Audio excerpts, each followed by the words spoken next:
છે સાનો બકવાસ પાછળ તું શું બોલ્યો એમ તેને મને કહો શેઠ તમારે કાનપુરમાં હડતાલ છે ને મેં એમ કીધું કે હું શેઠનો નોકર એમ કીધું હું એવું બોલતો ને કે છે તમારો નોકર એમ હા, તમારે ખોબળામાં ફરક પડે છે આજે કંડો મને સંભળાય તો છે જ એમાં ડરતા તો નહીં મારું સાવ તો છે થોડો હા કંડો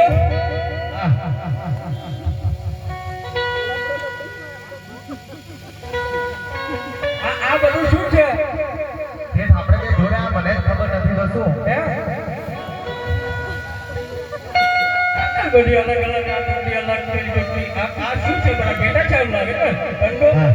બેટા છે એમ લાગે ને કંડો એવું લાગે આ મારવાડ દેશ લાગે છે. મારવાડ દેશ લાગે છે લાગે ને કંડો એ કઈ પૂછી લે કે આ શું છે મારવાડ છે અરે ભાઈ આ શું ચાલે છે શેઠ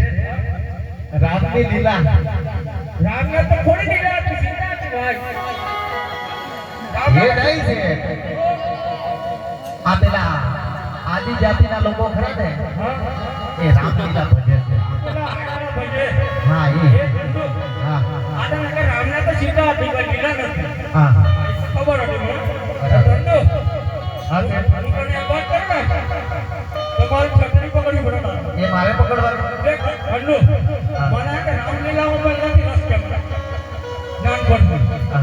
એટલે છત્રી તો મારે પકડવી પડે બાજુમાં ફેંકી દો ને ઠંડુ કઈ ફેક્ટરી આપણે બધા બધા માણસો બેઠા છે ફેક્ટરી કઈ એવું છે પકડવું તો પડશે તારે. સારું અને છત્રી પકડવી પડશે ને એટલે ઓટોમેટિક છે ઠંડુ એ બંધ થાય કે ના થાય છે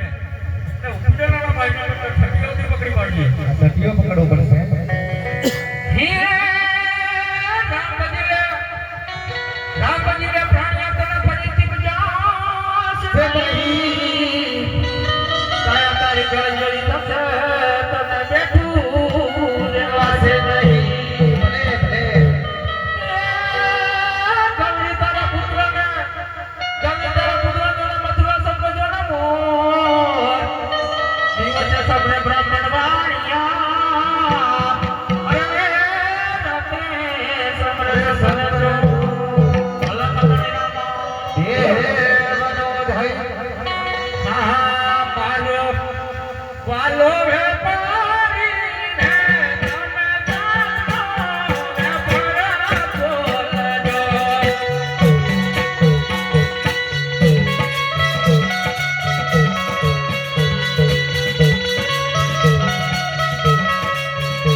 આ શેઠ શું કરવું પડશે ભાઈ ગાડી એ કોઈને અડાડતો જ નહીં